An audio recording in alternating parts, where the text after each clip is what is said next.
Assalamualaikum warahmatullahi wabarakatuh. Kembali bersama aku Nasrullah Sidik. Di tutorial ini kita akan lanjutkan lagi tutorial kemarin yang sempat menurutku agak kacau suaranya, entah kenapa jadi suaranya kayak gitu. Dan semoga untuk hari ini enggak ya, karena ini aku sudah setting lagi. Meskipun sebenarnya yang kemarin itu enggak aku setting juga, langsung aku pasang, aku rekaman seperti biasa, tapi suaranya kok kayak gitu, aneh. Jadi di sini aku mau recap sedikit. Kemarin kita sudah bisa login ya menggunakan database, langsung dari database. Cuma di sini kita belum memfilter yang mana member atau admin. Jadi di sini kita bisa tambahkan aja langsung aja ya. Where aku lupa kemarin pengguna level. Nah, sini member. Jadi yang bisa login cuman si member aja. Setelah itu karena kita sudah berhasil, setelah itu juga bisa mengecek username dan password. Di sini aku mau perbaikan kecil ini aja sih. Pertama adalah kemarin kita menggunakan di sini konsol di sini untuk melihat hasil transaksi atau respons dari API.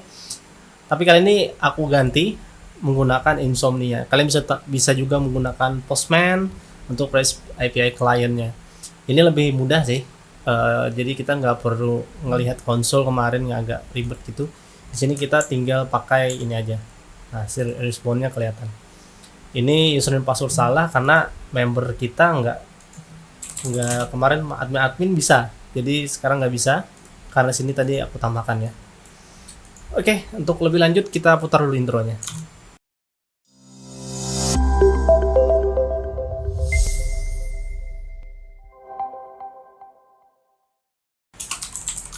Seperti aku bilang, ini kita hanya perbaikan aja. Misalnya mantap. Nah, bagi teman-teman yang menggunakan project berbasis API, sebaiknya menggunakan REST API client kayak gini ya. Nggak perlu pakai konsol-konsolan, karena kita bisa coba untuk bisa push, post, get, put, patch dan lain-lain. Delete juga bisa. Dan kayak kita bisa seperti ini. Telah dinonaktifkan hubungan admin. Oke. Nah, kita sudah bisa filter nih. Mantap kita aktifkan. Nah, lebih mudah nih kita ngeliat hasilnya. Nah, di sini aku cuma mau memperbaiki aja sih. Kita kemarin bisa return tokennya, tapi kita hasilnya dari base 64 encode doang, dan ini nggak aman sebenarnya. Seperti aku bilang di video kemarin juga, ini cuman di encode, di enkripsi kayak gini aja, tapi isinya kita bisa decrypt. Ini contoh ya, ini aku copy, setelah itu kita decrypt di online misalnya. Nih, paste di sini, di code.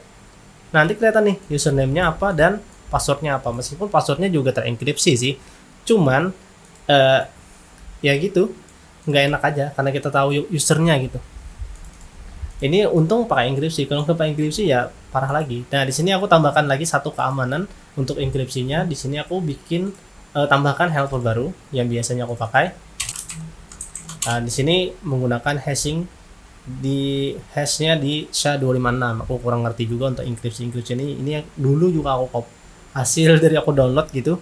Jadi nanti kita bisa enkripsi menggunakan fitur ini. Sebenarnya bisa juga di CI, cuman aku mau universal biasanya pakai ini. Jadi aku bisa ganti-ganti project, tinggal copy aja helper ini. Nggak perlu mesti ngikutin CI-nya. Di CI juga ada sebenarnya.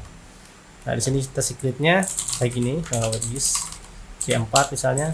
Setelah itu secretnya halo 2022 misalnya kayak gitu.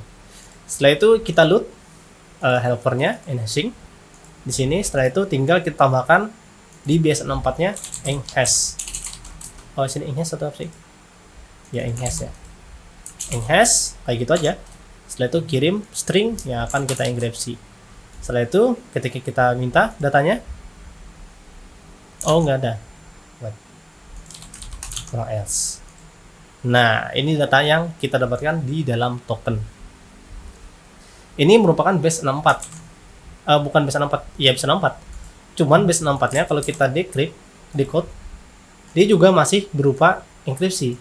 Cuman kelemahannya adalah kalau kita menggunakan metode ini yang menggunakan token, itu kita tidak bisa pakai di Insomnia, karena untuk Insomnia itu menggunakan username dan password itu terpisah. Jadinya terpaksa di token ini kita perbarui metodenya. Pertama, di sini kita perlu base encode-nya nggak perlu lagi, karena kita cuman mau ngirim username dan passwordnya aja. Jadi di sini kita set username dan password, kita enkripsi keduanya. token sini, token username dan token PW. Setelah itu kita ke loginnya lagi. Ke loginnya kita set sini token username dan token PW. Token username dan token PW. Nah, untuk returnnya otomatis akan jadi login kayak gini, token username dan password, dan ini sudah terenkripsi juga. Dan kalau kita decrypt dia nggak bisa karena dia bukan base 64, kita menggunakan SHA-256 tadi. Decode. Nah, kayak gini decode, nggak ada hasilnya nih. Nah, ya kan, dia nggak ketahuan apa sih datanya sebenarnya, termasuk yang ini aja juga token username. Nah, kita nggak tahu nih datanya apa. Nah, kita nggak tahu, bukan mantap kan di sini. Oke, sehingga karena kita pakai token UN dan token PW, maka di sini token UN PW-nya di bagian portal terpaksa ya kita ganti. Di sini token UN, token PW. Jadi sebelumnya kita menggunakan base 64 cuman datanya dari server langsung. Sekarang enggak, kita yang bikin sendiri. Token UN PW, token PW, token PW. Kenapa dipisah? Karena di Postman nggak bisa, jadi terpaksa ya harus kayak gini. Kita refresh ya. Tokennya di sini ini ganti BTOA. Nah, ini kita mau bikin base 64-nya di sini langsung. Pertama di sini adalah token UN. Setelah itu ditambah titik 2 token PW. Nah, kayak gini. Kita coba refresh. Kita bakal login lagi nih. Oke, admin. Oke, nggak bisa. Mantap. Oke, sukses. Sekarang kita cek bisa nggak? Use console.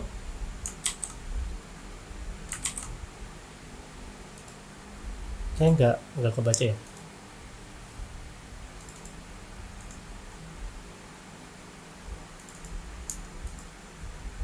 Kita konsol ya. Oh iya, di control shift R. Mungkin gara-gara cache-nya. Mantap.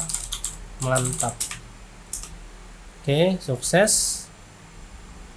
Unauthorized. Oke, unauthorized. Di sini bisa nih. Padahal unauthorized aneh juga. Kita cek di sini. Mau lihat aja sih. Ini basicnya. Oke, bisa. Cuman kita nggak tahu konsol log dulu ya. Token UN, token PW. Nah ini.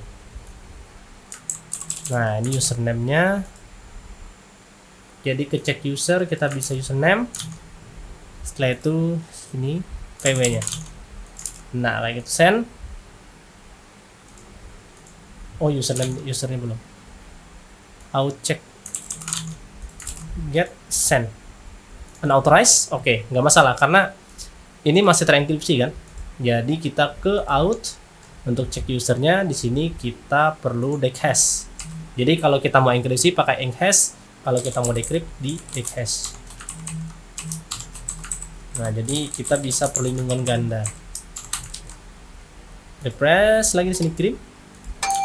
Oke, kita coba. Oh, error ya. Pardon. Senang.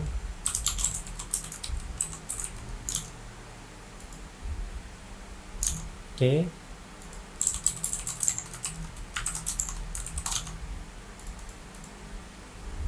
Oh, kebalik.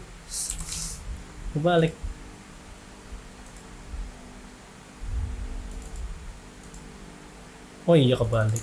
Pantas. Oke, kayak gini. Penyimpan local storage-nya ternyata kebalik. Kita logout dulu.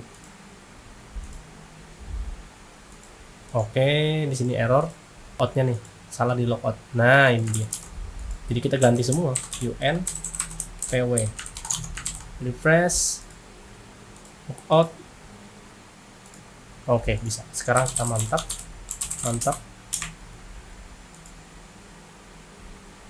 Masih unauthorized, tapi harus bener nih. Coba. Oke, send. Unauthorized, oke, nggak masalah. Sekarang kita out tadi, kita coba debug. Oke, mantap. Iya, sip.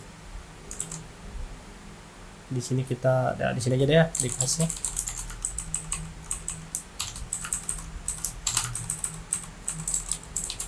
Nah, kayak gitu. Yes, authorize. Jadi untuk proses nanti selanjutnya kita akan menggunakan Insomnia di sini. Teman-teman juga bisa menggunakan Postman, kurang lebih aja sebenarnya. Atau teman-teman juga bisa install di dalam Visual Code Studio teman. Jadi bisa juga sebenarnya. Mau yang gimana pun bisa aja. Sebenarnya kalau aku lebih rekomendasiin pakai Postman ya. Kalian bisa cari Postman di Google. Nah, ini Postman, kalian bisa download. Di sini kenapa aku nggak pakai, karena aku sendiri sudah pakai Postman dan di situ ada banyak list project di dalamnya, sehingga kalau aku bikin konten nanti nggak enak, workspaceku kelihatan gitu. Jadinya pakai Insomnia aja biar khususan. Enaknya di Postman karena kita bisa langsung bikin dokumentasinya. Jadi ketika kita bikin workspace, kita bisa langsung bikin dokumentasinya dan langsung tayang secara online. Jadi kita bisa share ke teman-teman yang mau pakai. Kalau yang ini nggak ada sih, kayaknya aku kurang tahu juga. Nah, kayak gini. Jadi video kali ini cuman gitu aja. Cuman mau ganti di bagian autentikasi ini menggunakan dickhash dan enchash untuk enkripsinya. Jadi nggak cuman data asli aja yang dikirim. Setelah itu kenapa harus dipisah seperti ini? Karena kita mau debugnya nanti testingnya menggunakan di Insomnia ini. Karena memang harus menggunakan username password secara terpisah. Kalau sebenarnya kan gabung tuh. Untuk username passwordnya kemarin aku gabung jadi satu di tokennya.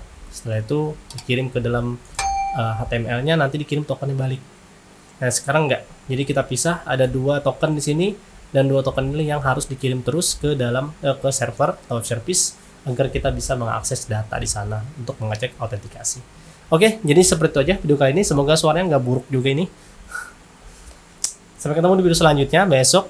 Nanti aku mungkin akan perbaikan lagi sedikit dan kita nanti akan coba menggunakan tools untuk menambah marker kayak gitu sih, yang simple-simple aja. Nanti di admin kita akan upload datanya gitu nih ya, ikuti aja pokoknya. Semoga bisa selesai sih untuk ini project ini selama bulan Ramadan ini. Oke, semoga bermanfaat. Assalamualaikum warahmatullahi wabarakatuh.